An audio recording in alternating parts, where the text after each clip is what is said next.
Hi everyone, Patrick Crossan, team manager and head coach for Wizards District Gaming here. Just want to thank you all for joining, and this coaching clinic is presented by the UAE and US, and we are strong allies with shared values and common interests, and that also includes a passion for gaming. So this partnership that we have with the UAE will inspire creativity and increase cultural awareness and understanding between the two countries. And that's what we're hoping to bring you today. Talk a little bit about our game versus the Hawks that you're about to see. We started the season very hot at 8-2. This game is very important for us to try to make playoffs. So I'm hoping to just go over some things with you and answer any questions you have. So let's get into it. We're going to start the game. So this is game 2. In our regular season, to win, to get a win in your win column in the regular season, you have to win a best-of-3 series. And that did change. Normally when we go to our studio in New York, it's just a best-of-1 game. But due to COVID and us having to play online, we did have to move to a best-of-3 series. So that's why we are in a game 2 right here. We won game 1. We're going game 2 now. It's a very important game, and at this point in the season, we're 8-2, so it's a very big game for us. There's only 16 regular season games. We don't have many games left, and you'll see, the guys need to show up and they just need to play their game. So we're very excited about it. Obviously, our hot start at starting 8-2, and then you'll see in this game, good things happen for us. So we'll watch it. We'll commentate on it, and we'll also answer some questions that you mailed in. So I'm very excited to get to this. Appreciate the UAE joining us, coming on board, being one of our partners essentially for this season. Excited about that partnership as well. So let's get into some questions that we have that got in the mailbox. We're gonna talk about. So the first one is they got to start right off the bat. They got to give me a hard one. Where do you see the NBA 2K League going in the next few years? The good thing about esports, it is a game that can be played by anyone, and it's a game that can be played all over the world. So I think for our league, we have a vocal point in sharing the 2K League as being a man or a woman's sport that anyone can join. We also are inclusive to all people from all over the world. So people in Europe, people from the UAE, for instance. If you want to get involved, we'd be glad to have you guys. People over in Asia, South America, all over the world. So the great thing is about our league is that we're trying to expand internationally, and I think this UAE partnership is going to help lead into that, because basketball is a global sport. I mean, all you have to do is have a basketball and a net, essentially. And for esports, all you have to do is have a controller and a console. So for us, I know the league is trying to expand. This year we have Gen G, the first non-NBA team to buy into the season. So excited to have them too. And I think there's going to be a couple of teams, interested for season 4. Obviously I don't know who that is, but we've been told that there are a couple of teams, non-NBA teams who may buy in for season 4. So I think we're hoping to expand globally is what the NBA 2K League is trying to do. So obviously you start at 4-4. It's a little sloppy in the first couple of minutes here. The Hawks they're a tough team. They got a really good point guard, BP. He's a really good scorer. Also have Kel, who you see is their shooting guard. So they got a kind of a 2 ball handler type situation. Those guys, if you can slow them down, you can stop them, then you're going to be in a good spot. So going into this game, we knew we had to limit them as much as we could. And you'll see Jack here hits that shot. That's a tough one. Greens it. Green, it's like 100% going in. There's no, discourse. There's no any other reason for that shot not to go in. When you see that green, you know it's going in.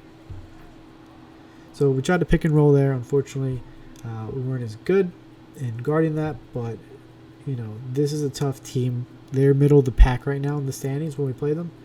And we knew going in that if we didn't bring our A game, we could have gone to a game 3 or taken the loss. So these teams that are middle of the pack, they're still fighting for a playoff spot. So you can never take a team lightly when they have their backs against the wall. It's a good pass by Dini there to Reese. And Reese is one of the best shooters in the league. You know what it is. It's just a green. So second question, how do I make it into the league? That's a great question for all of the people out there trying to get into the league. there are a couple ways. The first way is that the league allowed us teams to host their own tournaments in the off season, and if you won that tournament, you had a chance to be selected in the draft pool. And so we were able to select 2 spots in the draft pool. And also we put a prize money for it. So, if you play with your friends, you can win a bit of money. You can also get put in the draft pool. So there were, I think maybe half of the teams ended up having off-season tournaments to where you could be put in the draft pool. So we were one of them. If you, it's a great chance to compete. It's a great chance to get managers and coaches and scouts to be able to look at you. Perfect opportunity for people. So that's one of the ways. If you don't get a draft spot from that, don't be discouraged. There's still a combine process that you have to go through. And so usually in November, or it's in October or November, there's a 2-part process. The first part is you have to win a certain amount of games. I think it was about 50 games in October, right? With your pro-am team, or if you wanted to go into rec and win some games, you had to win 50 games and you had to have a win percentage above 50%. And so if you hit that, you hit that mark in October until it's over. Then you have the second part, which is you'll be invited to the combine. In the combine, you'll join a random game with 9 other people. It's random. You pick your position. You want to play point guard, you pick point guard. You want to pick shooting guard, you pick shooting guard, center, so forth. So pick your position. You'll be put in a game with random people, and you play like a minimum of 40 games, and they track your statistics. So they track all your statistics throughout the games. Play a minimum of 40 games per position. So if you want to play center, play 40 games of center. They'll track all your statistics. They'll take the top, say, 50, 100 players at each position, okay? Statistically, the best players at each position, and they'll make a list of that. Those are the guys who are going to move on. Then you'll have to do some testing with the NBA 2K League. It's not hard testing. It's basically just, gathering information about yourself. They'll gather that information. They'll have another, part where they cut out, background checks. Make sure you pass that. Make sure you're 18 or older. That's what you have to be in our league. So just like some background stuff. So then they'll narrow the list down from there. And, we get that list as coaches and managers, and that'll be the draft pool list. So once they finalize that list, you sign your contracts, that's the draft pool we have to pick from. So the only way you can get in the league right now is through the draft, and you have to go through the combine process, or you have to be selected from one of the team's off-season tournaments. So those are the 2 ways to get into the draft, and then obviously to make it in the league, you just have to really impress one team. That's all it takes, is you impress one team and they draft you. I mean, as you should try to impress as many teams as possible, but all it takes is one team to fall in love with you, and you'll be in the league. So it's kind of a broad, I covered really all the topics that I've had to get in, but for us, we just look at guys who love to grind the game, who are really good at the game, and this is a full-time job for us now. So you have to treat it like a job, and if you want to make it a career, then you have to be the best player you can be. So that's kind of how a broad overview of how to make it in the league. And so, first quarter here, it's kind of back and forth. We felt like we could have been, that's great defense by Jack, just blitzing BP right there, getting the steal. We felt like we could have been up even more. I mean, 18-6, we weren't really happy with that. Obviously, offensively, 18 is that's a good points per game per quarter for us, but 16 we feel like is way too high. It's way too high. If we can hold them to like 12, that would be perfect, but 16 is a little too high. It's only a 2-point game. And for us, sometimes I feel like when we play, the guys almost get better as the game goes. So, that's one thing to look at. As the game goes, the best teams and the best players you'll see will get better. So let's see how our possession goes here. 7 seconds left. You pretty much have to go right off rip. You got 3, 2. Try to get Reese on a little Fifi there. Unfortunately, 66%. That means it was covered, 66%. So that's a tough shot for him, even though he's one of our best shooters. But still not a bad shot with time winding down, but not the best. So we're going to halftime. I'll skip the quarters here because it unfortunately does take a little bit of time. Because we get these games whole from the broadcast, so that's how we scout, and then we have to clip them up ourselves. And I haven't had a chance to do that yet. Literally, this is the day after we played. So I'm really going over this. This is the first time I'm kind of watching it back with you guys, which is kind of interesting. So as you can see, second quarter up by 2. This is a big quarter for us. Jack, unfortunately, he falls down there. It's going to lead to a shot. We're lucky that he missed, and we're off to the races. I mean, Justin's out. They take a foul smartly. That's fine. We're still putting pressure on them. They're having to use their fouls. Unfortunately, we wish it led the points, but in that case, it's not the worst option. We're making them use fouls. Hopefully, we can get into the bonus. As you can see, Jack, you see how he uses the screen there to attack, and then once he's on the screen, he kind of goes back and forth. It's really good if you're able to do that as a point guard. Read the screen, make sure you attack. Try not to dance too much. I see a lot of players trying to dance too much behind the screen. They're trying to get pretty with dribble moves, and to be honest, I think the best players, especially point guards, they keep it simple. Like, they see that screen, they attack, and they're there. So that's one thing that we're having Jack do more is attack, go straight off the rip. There's a great blitz by Awkward. I don't know how we don't get that ball. I mean, that is unfortunate there. It just kind of rolled through like 5 guys. It should have been a steal our way, which should have been 2 points. But, it's just one of those things sometimes, your player doesn't dive for the ball or something. It's just the game. And you can't let these things affect you. You got to keep playing. Great cut there. Great pass by Ryan. Leads to 2. So we're up 4. 4:30 left. And this is a big quarter for us. So we do have a lot of questions, guys. I know I'm talking about the game, but I'm trying to do both at the same time. So we'll try to get to everything. Third question we got is, does the league have trades? And is there a trade window? So great question. There is. The league does have trades. Now, this will go into another question later, but our trades are a little different. We don't trade for cash consideration. You don't trade for a bag of basketballs. You have to trade for one-to-one player, or one-to-one asset, as we like to say. So you can trade future picks, only for the upcoming season, and you can trade draft picks for the season that you're in. Great job by Jack right there.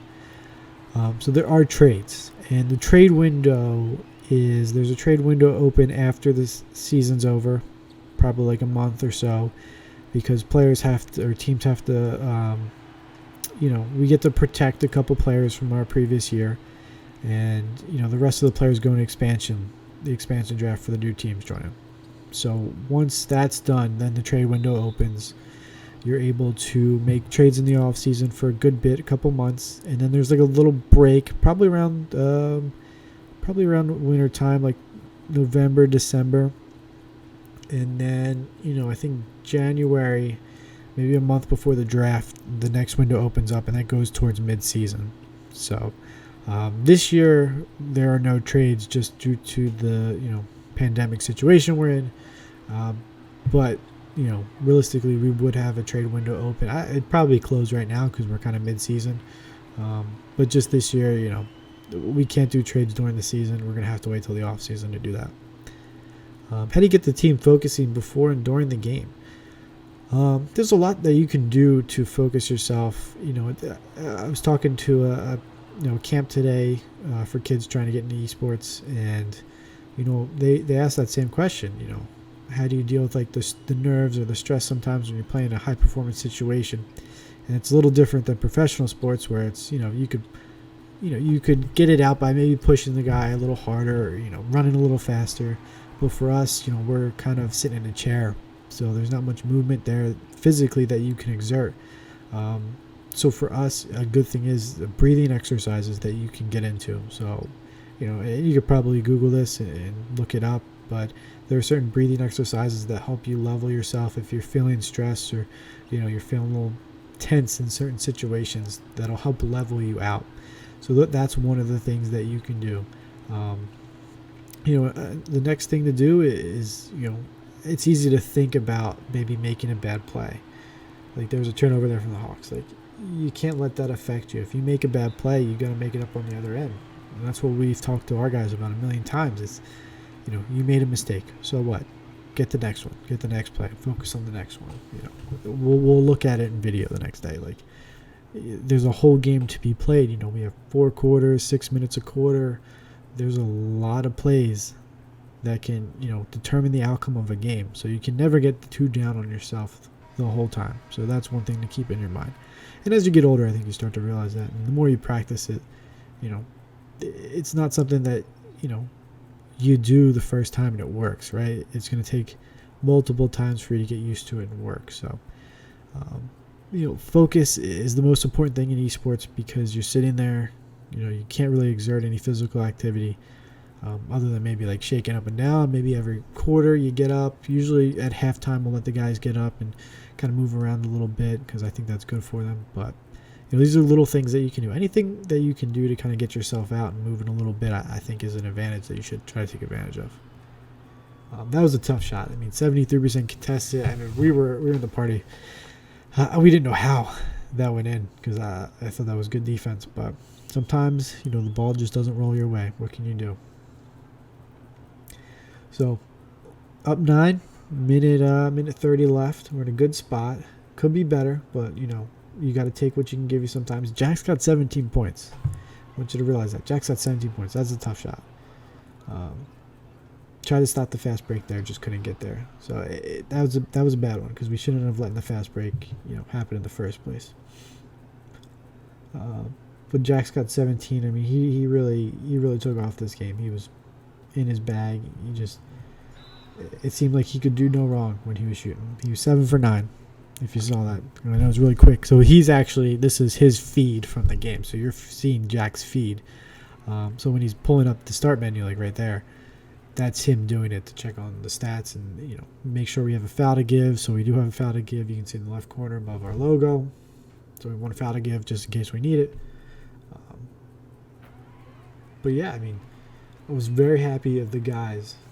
Even though sometimes we're in close situations, they do tend to play better as the game goes on.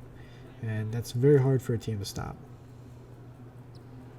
It's just an easy bucket there. We lackadaisical defense a little bit, but we're good. Still up 7. 45 seconds left. They fouled. That was a bad foul. We were in the bonus. So that's one of those. You get lucky. You take your free throws and you say thank you. So we'll go to the next question, because I do want to get to all these questions. I don't want to miss anyone. So what is the hardest part about playing as a team? That's a good one. I got to think about that for a minute. The hardest part. Well, I can just speak to this year personally, because as you can see the background, this is the practice facility that we play in. You can kind of see some of it. That's the TV you watch film on. If you see over there next to me, you would see all the computers set up, and there's some snacks behind me. But due to the situation we're in this year, we weren't able to practice from here at the start of the season. We had to bring their computers home, all the equipment to their apartments, and they would play from their apartments.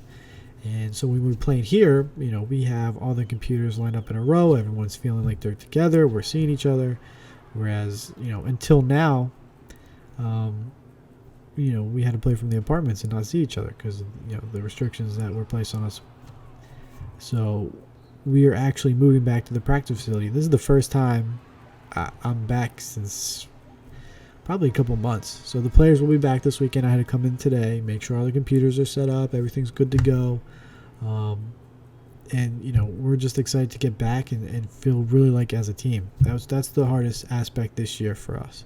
Definitely. It is, you want to be with guys, you want to see them every day, you want to, have fun and win games with each other in person.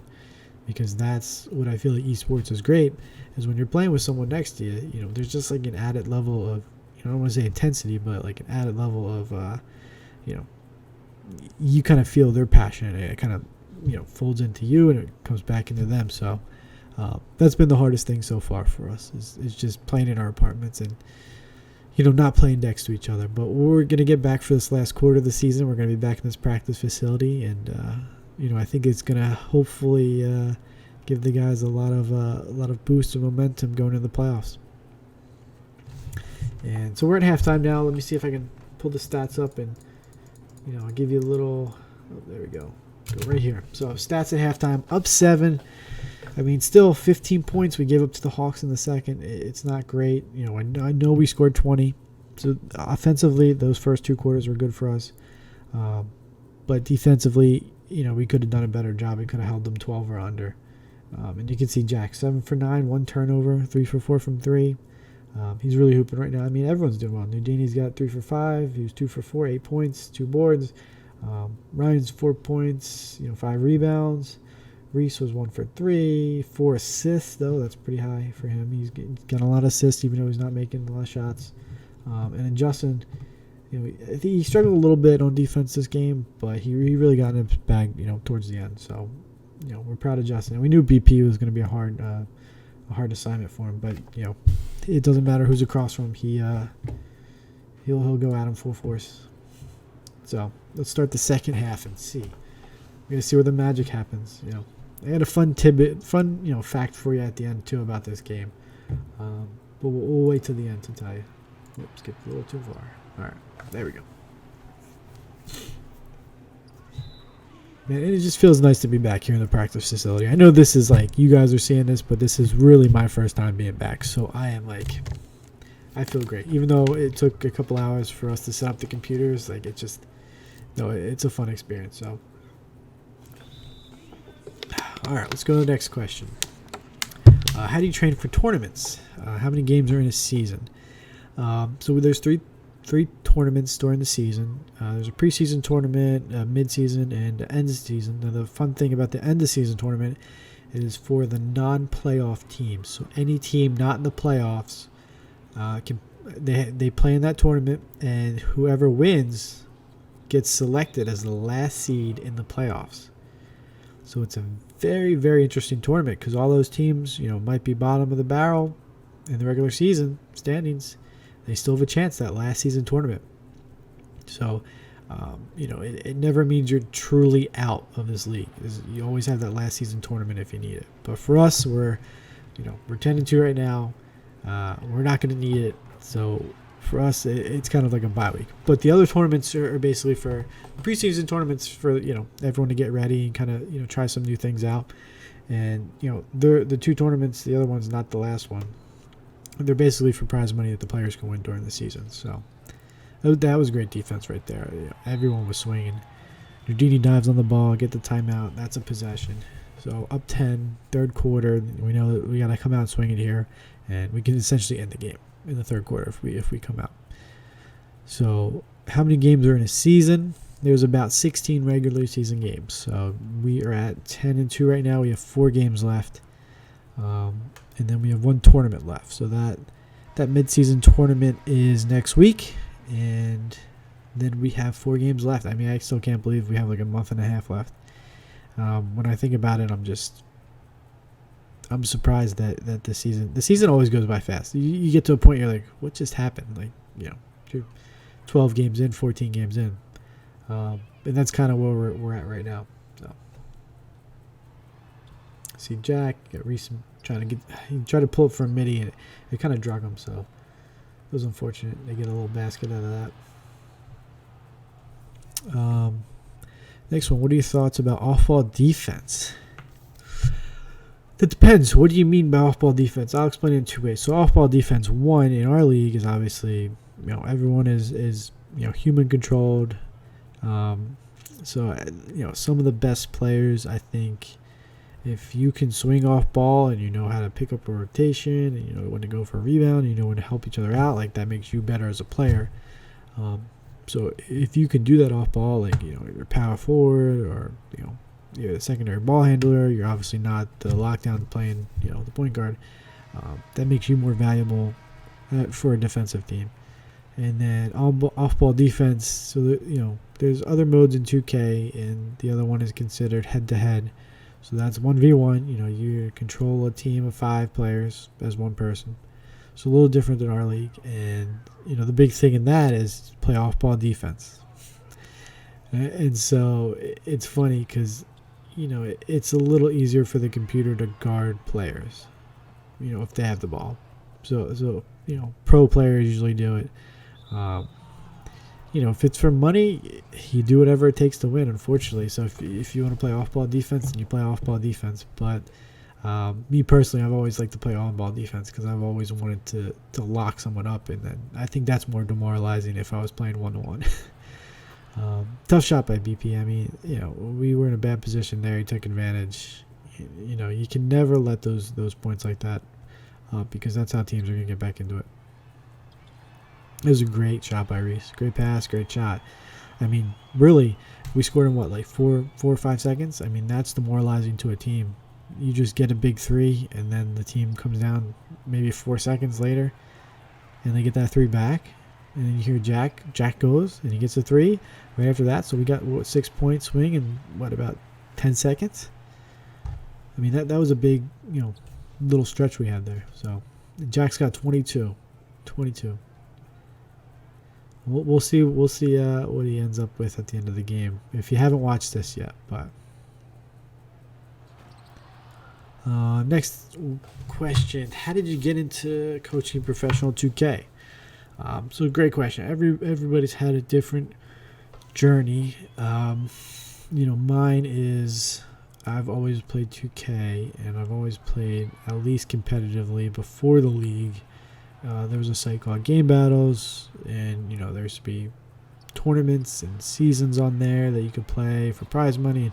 And a lot of it was bragging rights too. It was a fun community to be in, and some of the players in the league and coaches even, they came from that. So to see them play against them, 6-7 years ago, and they're in the professional league that we're in today, it's pretty crazy. So that's how I got started. And Take-Two, the publisher of the video game NBA 2K, they decided that they saw that there was a big community for 2K, and they realized that people were really passionate about playing Pro-Am, which is the 5-on-5 version, that they created 2 tournaments back-to-back years for $250,000. So competed in that, and that was kind of like the biggest tournament ever for 2K, and I think that caught the attention of the NBA, and they were like, hey, we want to get involved in this. We see that there's people who are heavily involved, and they love the video game NBA 2K, and there's an audience there. So then they bought in with Take-Two, made the 2K League, and it's kind of all history from there. So at that point, when they announced the league, I was like, I want to be involved. I knew I had to be involved some way or somehow. And, I was in the process of being a player, probably about midway when I got offered the job here at Washington. Applied to a couple other jobs as well. And I just thought I couldn't pass up the opportunity to get to take a job with a team. And I thought they're a little bit better job security. And, I was a little bit older, going to get married, had a fiance. So I wanted to be set in stone. I didn't want to get drafted somewhere and, not know where I was going, or was it going to wasn't going to get drafted at all. Like, that was the scary part to me. So that's kind of a little bit of how I got started. It's a little longer story, but I left out all the boring details. So big quarter here. It was tough because it was back and forth. We're still up 8, 50 seconds left. Jack's got 27. Big game by him. Hits the shot there. I mean, that's a tough shot. And he has his badge. He has his badge too. So when you get your badge, it increases your attributes. Depending on the archetype you are, he's a shooting archetype, so it's going to increase his shooting stuff. So obviously he activates it there. You can see his badge pop up below his feet. I don't know how that went in. That was a tough one. I thought that should have been contested. Yeah, once you got your badge, it's almost like, it's not a glitch, but the best players will make it seem like a glitch. Like, it's just impossible to stop. As you see, Jack has danced a little bit too much there, but it's alright. Because sometimes he should have had a shot there too, but he eventually gets a shot. And he misses. He's got 4-3. Yeah, somehow the ball gets poked loose. So he had a couple shots he should have taken, but that shot he took wasn't as bad. Especially with your badge. How many players are on a team? Are there subs? And is there a free agency? So there's no free agency yet. I think the league is going to go there eventually, but we're new league. We're just not there yet. There's only 6 people on a team, and there's 1 sub. So essentially you do have 1 substitution.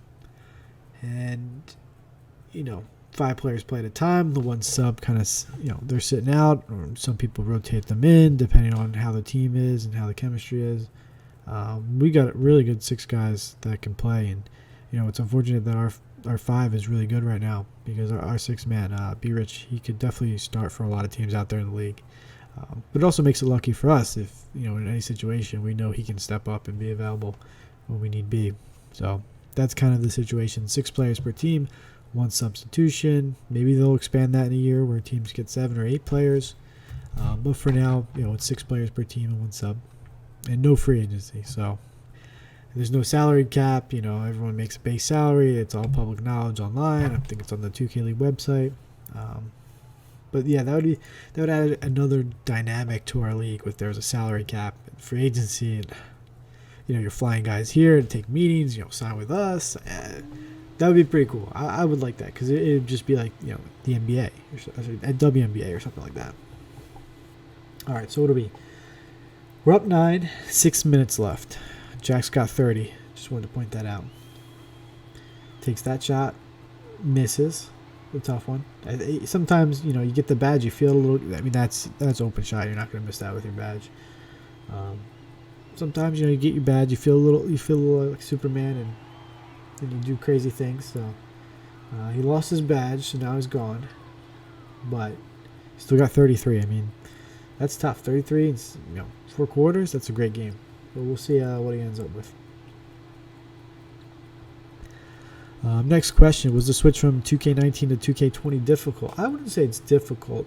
I'd say some people struggle. Like some people will take it easy and they won't play the game as much, especially in our league. I've seen this. And players get comfortable. And we talk about it all the time. It's like if great shot by Dini, great pass. It's like if the NBA implemented a 4-point line one year. And then the next year they will say dunks are worth 5 points. You have to adjust constantly to the game, and the game is different every year, especially when the new consoles come out, PlayStation 5 and the new Xbox. I assume the game is going to feel totally different because of the processing power those things have, and even from 360 to the Xbox One, and PlayStation.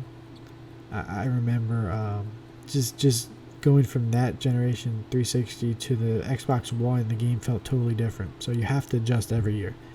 And the best players will adjust. They'll put in countless amount of hours.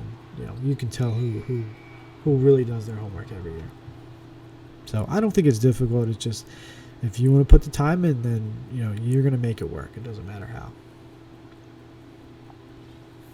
So we've got 4 minutes left. Still a big game.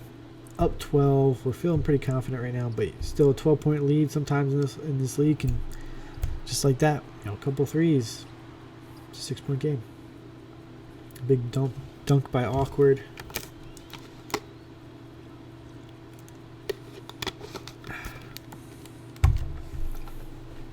That's just Justin. He's just creating havoc. I mean, look at that swing right there.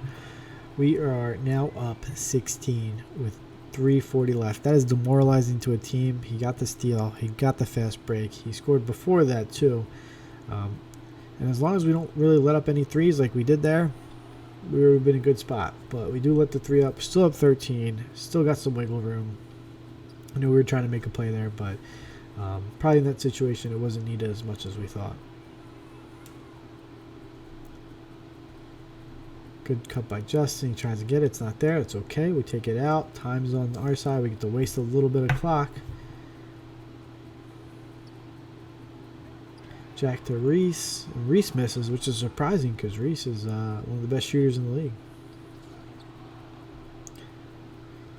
A couple questions. I think this is the last question too, and then we can watch the last couple minutes of the game. What is the hardest part about being an online team versus a real life team? For us, I mean, I'm a guy who loves basketball. I love playing, and sometimes it does suck when you're sitting down all day and you're staring at a screen. Like, it does get tiresome. It's tough just sitting there. Sometimes you miss that atmosphere of being with each other. Running down a court. Shooting a basketball, feeling the basketball. Kind of just being with teammates in a team atmosphere where you can do physical things. Whereas here, it is online. Obviously, you have to translate it to the virtual world. So that's probably the hardest thing that I can think of for me personally. Because, I would love to be able to do some more skill work. But it's not like we have to teach these guys how to dribble, right? They just have to know the stick combinations and different combos how to work. Whereas you're growing up, you have to learn to dribble with your right hand, your left hand, and you have to learn how to switch. They go under the legs, behind the back, certain dribble moves like that. Whereas us, that's already known by everyone. Now it's just chaining those together. So there's a little difference between that. But that would probably be the hardest for me. And I think that's all the questions that we had. So I wanted to get through all of them so we could watch these last couple minutes together. So let's take a deep dive right here. That's a great shot by Jack. Great shot. I was talking about that earlier. Read the screen, attack. Don't mess around. Don't play with your food. Just attack. And that's what he did there. So now we're in a comfortable spot. Justin gets the steal. Jack is off to the races. He gets a point. It's 38 points for Jack. We'll see what he ends with. 2 minutes to go. And we're feeling pretty confident at this point that this game is ours as long as we, don't give up any easy points. Justin's there. Ryan's coming in to help.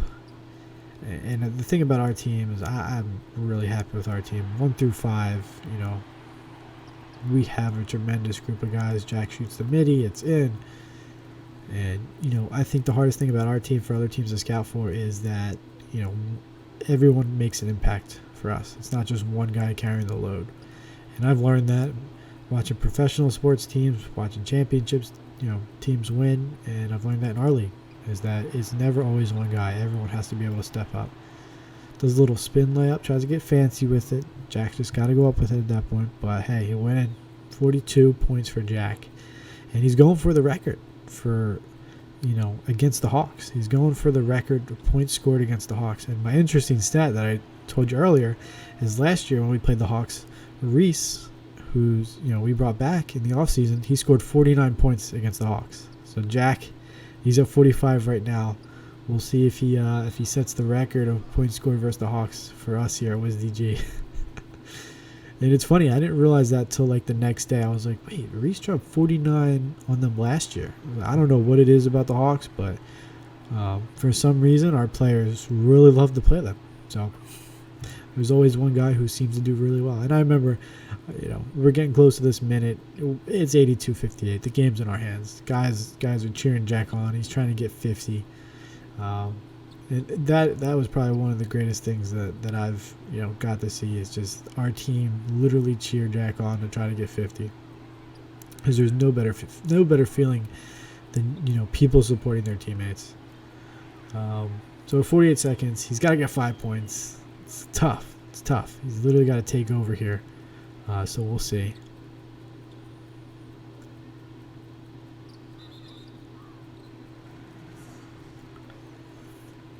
Okay, so we got the ball back.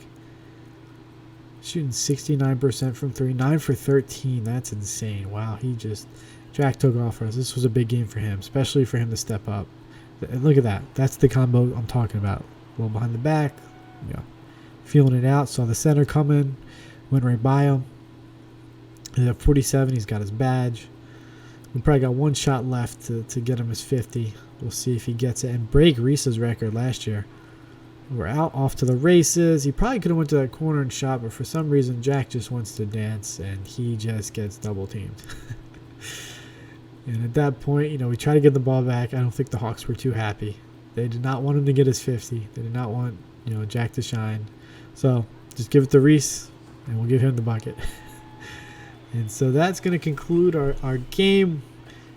3 seconds left, 90-60. As you said, and I said before, we got better as the game progressed. They went down in points per quarter every time except the two, the second and third.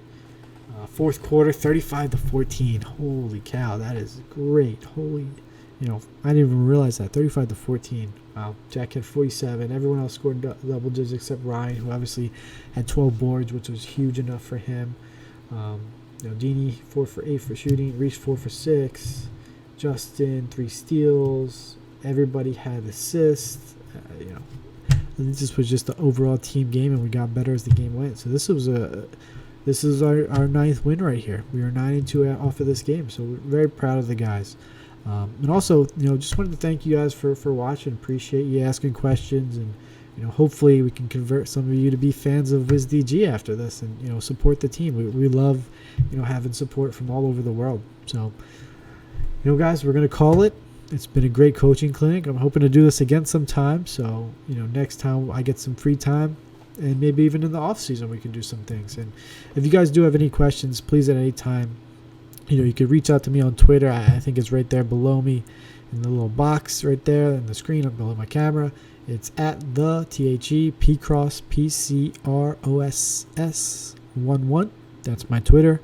If you do have any 2K related questions, please feel free to message me anytime. During the season, I try not to check social media as much, but if I do see that there is an inbox, question that someone has, I try to answer as fast as I can. So appreciate you guys joining the stream. For more information about our partnership with the UAE and the USA United, check out www.uaeUSAUnited.com/esports-UAE. Thanks for tuning in. Once again, I'm Patrick Crossan, team manager and coach for Wizards District Gaming, and we'll see you on the next coaching clinic. All right, guys, take care.